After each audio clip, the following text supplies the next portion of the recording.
upa arlalam rota kan nome tuna chuan thisoi kan ngai thalenga kan khwal zom pui chinal ram liana SDO civil and BDO upa usoma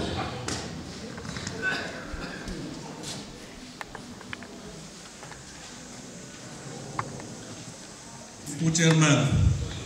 the kan minister, tun program kan kualian, zaum tak le acian nu te, tin an mani ran troy tu ai soal tranga local te, ngopa tranga local te, tin kan hun sermin man sak tu te, tin vinia he holun pui program alotel tura, khosang sanga tranga local te le. Làm zo mi pui te in sa vai in chi bai tu bu ka cheu mani mun hlui le lo chuan mun te seilen mun ngai ana mi hring ri ruwa chuan tun ma hun ngai tu na hi alian thina chuan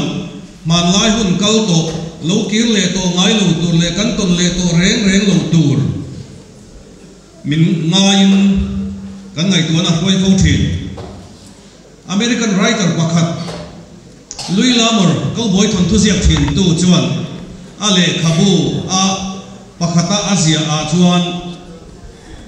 Texas sapiang le Salian putar chu Texas sakrangin ila chuak thei ani mai thei a mai ro chu a thin lunga Texas ero chu ila chuak thei ngai lo bang lo tia adik lein ka fia lam zol tuilia mundanga izon na wanga pem chuaka mundanga omta te khó khăn ông tổ te khang te khan akhe chiang tu in nibokin karim in thin lunga lam zol man lam zol kha lak chua thei ani ngai lovanga thana in liam pui tur in dam chunga in fiat reng na re ngai to lo tur ani chutiang ang mi te mun sang sang kal dar ko te tan mani kholui then rol hui an kim to khel lovanga then chu mual an lo liam tong chung te ne na lo kho sak lan na mun te an wang lai hun te an that lai hun te no pan lai hun lim te an lo man to na a khang hun lim ataka an mu le an fan le the na tur rem chang buat saya voi ni ha horun pui in han ro man hi arem fiat thak ka dia alom ka ti khop mai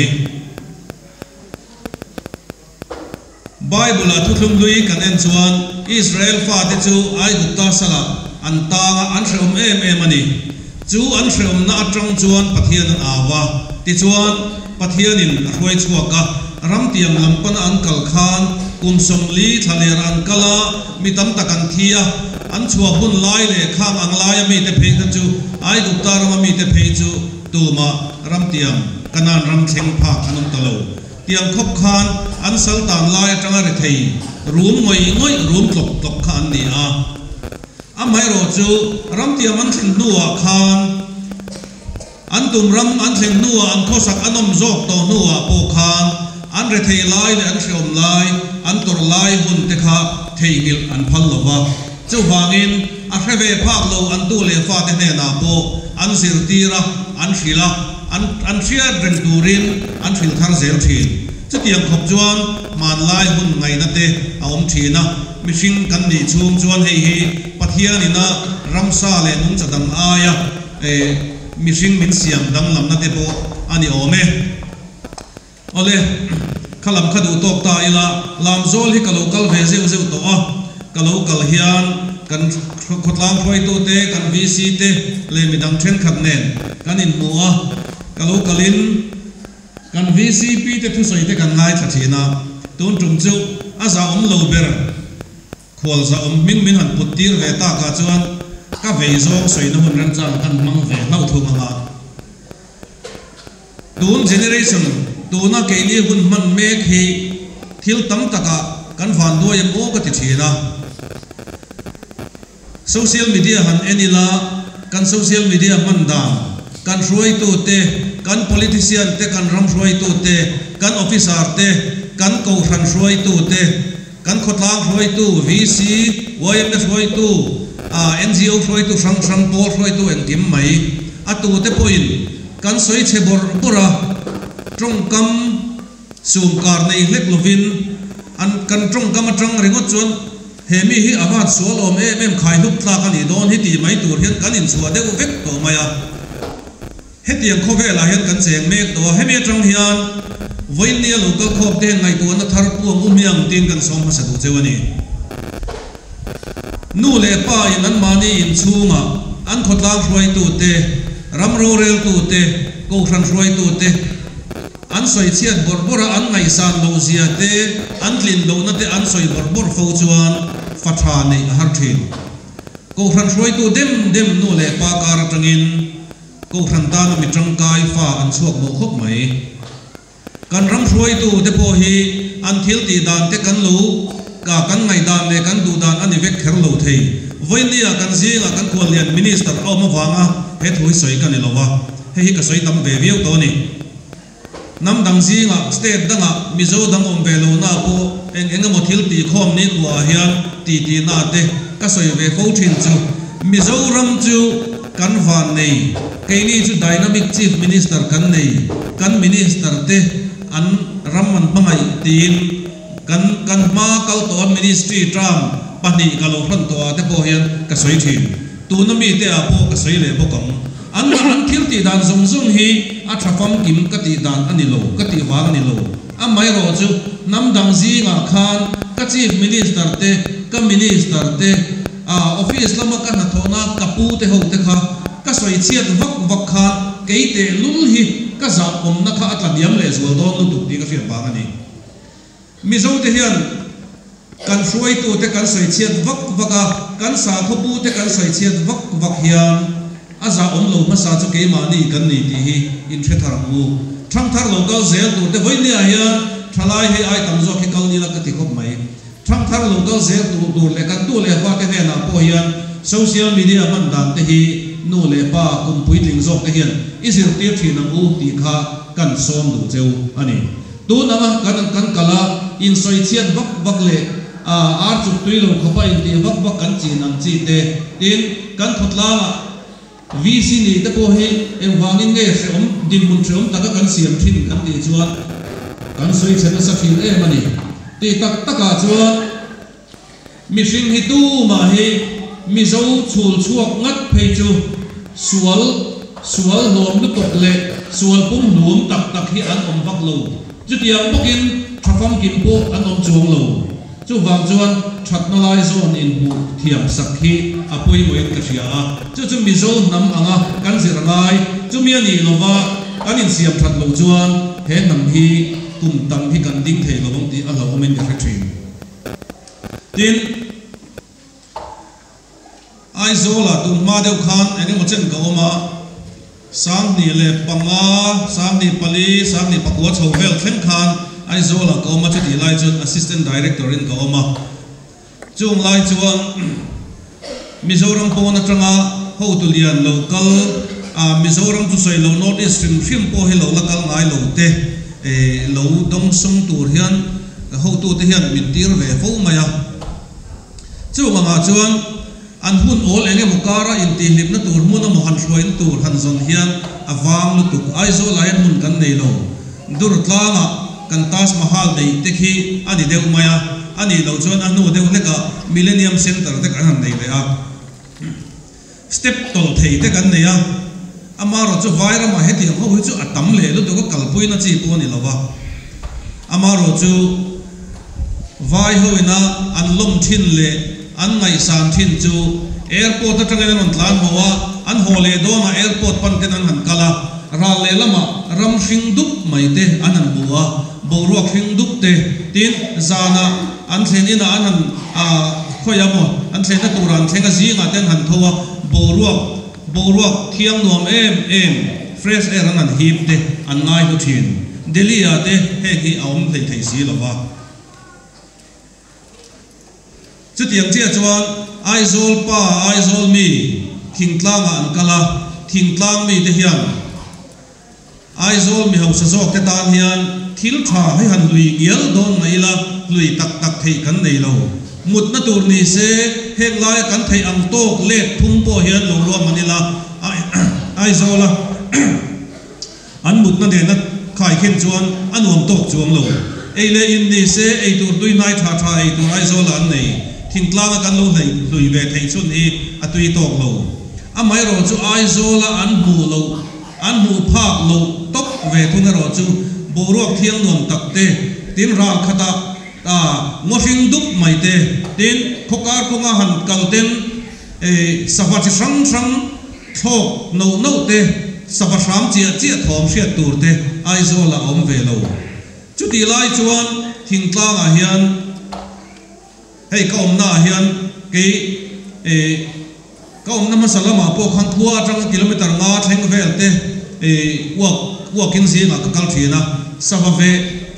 then ka jo silai thadeu kengte silai thawak lo kengte sairo kher kengte ka mu piang hian ka din chila ka ti pui khrep zel maya mani lok ko Christmas dom ni lok khan ngo padaya son mi pani silai keng anon tlana kan ma khan andinga ratlan kha ka antuman lo tin khiu khiu maya anbula ding te ang katia darkar chan ve ai rei ka din chila ta chuan ka soi heka ngoi teu ai zolo mi te na an mu pha reng reng lo helai chuan kan neya hei hi hum halang u tu na sawa in ka te hi han kap lung nol ko ni ula in eyanga in honanga in chu manga voi khat eya mo in ei zo mai don ani a mai ro chu tu nanga hetia kan ti reng zel si hi chun nakin loka kan tu le fa te hian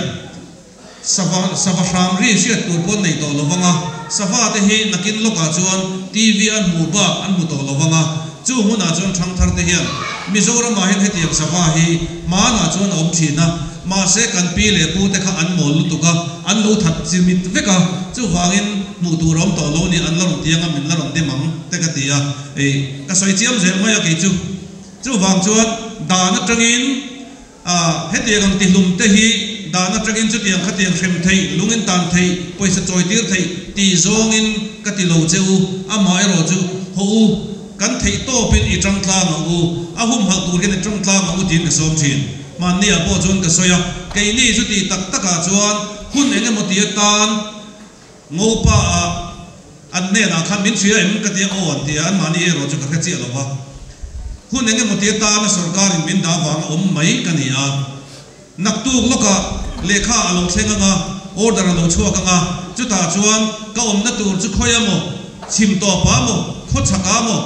mar to pa mo khoya mo pawni ang chu ti huna chuan ke chu puan tho ka telanga ka chuaka nga he kho hen ka local le zen to lo bang ma se nam ni chu in lo manga in fa te pon lo manga in tu te pon lo manga heta in lo in phum mai the ni chu wang chuan kan khotlang tang hian ho kan sa vai heni thok zo ka mu miang ka tia to pa kha chun ni kan ti to lawang an tia na alom ka ti heti kong hian kan ngai tu tok thin lo wang hian voinia min luya sanga om na deu anan muwa tura shrai vak mai voinia kan shrai luma kan char thei ang chin zong chara lo thling taka ho hi mizoril ru hian angai tu phak tok ani le ta thin helai hi alung chiat thak ka ti thin chu wangin tu nanga kan khosak zel hi chon chuan mang ru rel ringot ani human rights hi kan soi thin ke ma ngai po hi thok khat lai khan human rights lam hi ka soi ve na sakhop mai district headquarters zongzong ate subdivision tamzo ka hian seminar paper kan bot saya paper eneng mo ka present ta Mizoram district headquarters sa hian voi ni chu ka kal chok vek ome ai zo la phechon kan beina sa human rights kan ti hian mi ala dam lai tana an dik na le an chan vo an chan theina tur soina hian kan ngaya adik khop mai amai ro chu mi le pekala kal le de hek te chuan mi thi te po hian right an ne ni an ti a chu wang chuan da na tang po hian mi thi to no ruang ti borban le za om lo de wa ti te hi hek te athiang lo wa tin chu mi pia le tun zabi chowa phei chuan helam panga akal na sale zon ho te phei chuan human rights an choi hian voinia human ni mek te na kan right ni mai lovin chuan lo om le tur thang thar le lo om le zel tur te tan po kan khovel hi boruak nuam tuipo tam tok tui niang nar te tin anun cha nun tilim tu tur mu tur tam tak om na tur chen na tla khovel hetiang hi thang thar lo om zel tur ten an nei ve hi an right ani an tia chu wang chon la piang lo te po hen right an le a an soi dan ta ka phei chuan chu mi te right lo hum hal chu voindia adam mek te na kan ti tur le kan duty ni an ti to ni chu wangin nung cha kan ti chere vak vak ang te thing le mau kan suat chiam chiam ang chi te a tula kan la ki chu kan ti tur ani ang a mai ro chu a pia lama a dim na le a dim doi na reng nei lo kan ti ang chi hi chu mi zo te hian isim ang u in siam thia tha u nam dang te hian min on hum hal sak don lo wa tu na hian Mizoram sarkar a chuan atakin job thei chia lo mai la sarkar da thokten service sang sanga hian hard posting ti te moderate posting ti te post nom post hadam post reom ti te clear hen ni ve thina ni a mai ro chu ka clear thina tu na tanga kum som nga aveile tu na kan kal da ni kan in siam that lo chuan sarkar na thokta hian Mizoram khoi ma hi post nom om don lo khoi ma hi Mizoram hi post nom om don lo a chan chu tui kan har sa nga kan PhD department hei voinia kan zinga lo tel lo kan ngopa SDO PhD te ne na kan kal klam ni kho po hen ani hian ti thina ke ain pura ma hian a soi tam zo ka tui na hum hal le tui chum cha hi ti thina PhD hian tui greater water supply scheme ten han tia an poisa tam tak se na tur tui pam na tur te an ngai tua an tia an pama a mai ro chu tui lo tlem tial tiala nakin loka chon ai thanga pam ngai le ai thang le pam ngai ai zola phei chuan PhD na tui man choya kan lo kan her ho po hi kan in chang chuang lo le ngai reng mai ni kan mun hia som tel eng wange kan ti chuan pathian in sin le sa tha tok min pe a tin thlai le thing le mau ta na enge ni an pun em chak viu theina tur khopin borok tha le leilung tha min pe a ma se alwa tu te hen kan zil lo kan ti cherel thina ni chu wang chuan tu na tanga na hun rei lo te a phei hi chuan PhD hian water supply scheme dei ti ma se tui na ber om lo chuan kan har sa zel do na tui man po to tial don nakin loka chu tiang chu kan tu na po hian chu kan tin mon ani chong me zela hei hi tu te mo ina an sual wa ga moni lovin kan ngai tu na kan seng lo ni mizo te hian ke ma ni tan te kan tu le fa te tan te a Mizoram nuam siam tur hian hen thing le mau hum halte nung cha hum halte ran sa le ran hum halte hen zong te hi kan tia nga hen kan ti lo chuan kan bo ro po che tial tiala a hrom tial tial voinia a kum upalam pang te khan ngai to bula tun ma a in tlei ro la ya lam zol nen khan ngai to bula khati hun la ya chuan thase kun lai le tu na nga phei chuan a vot vi vin karing tu na chuan kan rama hen sigle sa mu mal bo kan nei thei to lo hi hei hi midam ina menon siam that sak thei chi ani lo ke ma ni na kan siam that ke ma ni in siam that atang bul kan tang ngai ni ti hi ria ila chu wang chuan he horun pui program kan man hian kan ram tan hian thil ro pui tak ka ti ve thei lo ani mai theya Mizoram tan thil thata kan nu chia thei khel lo ani mai thei a mai ro chu he tiang konga ati chetu ram mo ti chere tu mo nung cha la nung ve du ngoi la dam ve du ngoi an dam chung hun tur po rei mi lo le ma ati lum tu le khatiang enge ni poisoi mi lo ni nun na pot toi tu a kan tran lo te ngai chu tiang ni tur chuan voini a hian he program lo te te hi kan som thar le chewa ngai tu na i seng thar le tem u kalome